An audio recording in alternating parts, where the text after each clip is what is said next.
Si vous êtes comme moi, passé à un iPhone de nouvelle génération, donc c'est-à-dire un iPhone qui n'a plus de bouton d'accueil en bas de l'écran, vous allez devoir réapprendre certains gestes. Là, je vous en ai concocté une quinzaine qui vous serviront au quotidien, donc ils vous serviront peut-être pas tous, ils ne sont pas tous obligatoires, mais moi je trouve que c'est important de les connaître, donc je me suis dit que j'allais faire une vidéo justement pour vous les présenter.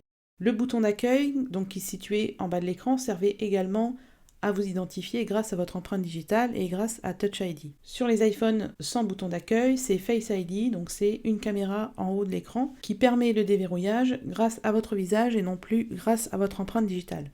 Alors quand votre iPhone est en veille, pour le réactiver, vous allez soit le lever, soit vous pouvez tout simplement tapoter l'écran, donc ça c'est vraiment super pratique, ou sinon vous pouvez appuyer sur le bouton latéral droit pour sortir votre iPhone de veille.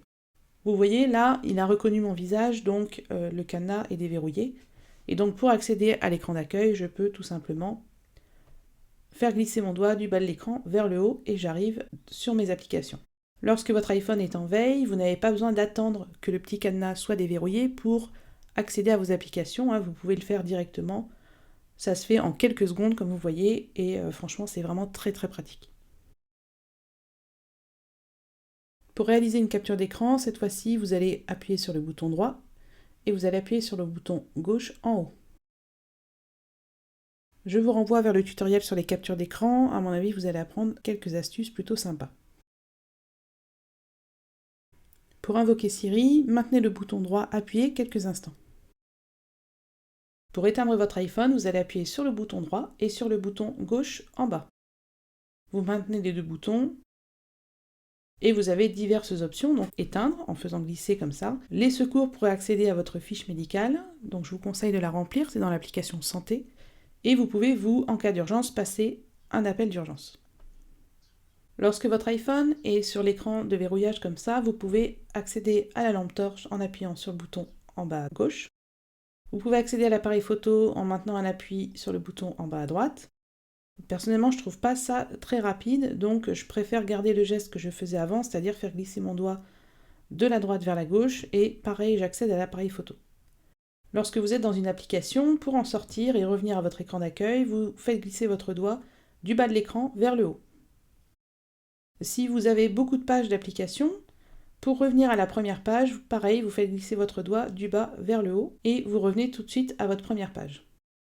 Pour accéder au centre de contrôle, donc c'est ce geste-là que j'ai eu le plus de mal à mémoriser, puisque j'avais encore tendance à aller le chercher en bas. Donc le centre de contrôle se trouve maintenant en haut à droite, et vous accédez ainsi à tous vos raccourcis pour activer vos réglages.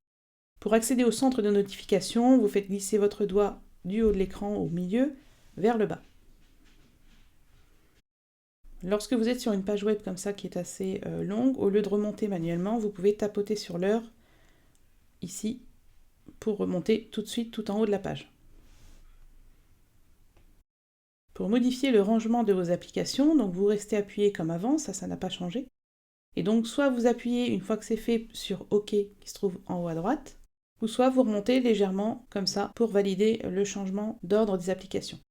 Pour afficher les applications qui fonctionnent en arrière-plan, vous allez glisser votre doigt et vous arrêtez ici à mi-chemin. Et vous voyez donc les applications qui sont en cours d'utilisation et donc qui sont en arrière-plan et qui attendent gentiment que vous les réutilisiez. C'est complètement inutile de faire glisser et de fermer toutes les apps, ça va vous consommer de la batterie, puisqu'il faut recharger les applications en mémoire quand vous allez les réouvrir. Donc vous les laissez comme ça, et par contre, ce système-là, vous l'utilisez donc soit pour réouvrir une application, ou soit tout simplement pour quitter une application. Si vraiment celle-là, cette application est plantée, vous allez glisser vers le haut. Sinon, il n'y a aucun intérêt à faire glisser toutes les apps comme beaucoup de gens font, ça n'a aucune utilité aujourd'hui. Lorsque vous êtes dans une application, vous pouvez passer à une autre application en plein écran en faisant glisser votre doigt vers la gauche, par exemple, comme ça, ou vers la droite. Et enfin, dernier geste à connaître, bien sûr, c'est la recherche au sein de l'iPhone. Donc là, vous allez, peu importe où, faire un petit glisser du haut vers le bas, et vous accédez à la recherche. Vous pouvez chercher le nom d'une application ou tout ce que vous avez envie de chercher, vous pouvez le faire par ce biais. Voilà donc une quinzaine de gestes à mémoriser à nouveau. Vous allez voir, on s'y habitue très vite et c'est assez vraiment intuitif. N'hésitez pas bien sûr à partager la vidéo si elle vous a plu et je vous dis à bientôt pour de nouveaux tutoriels.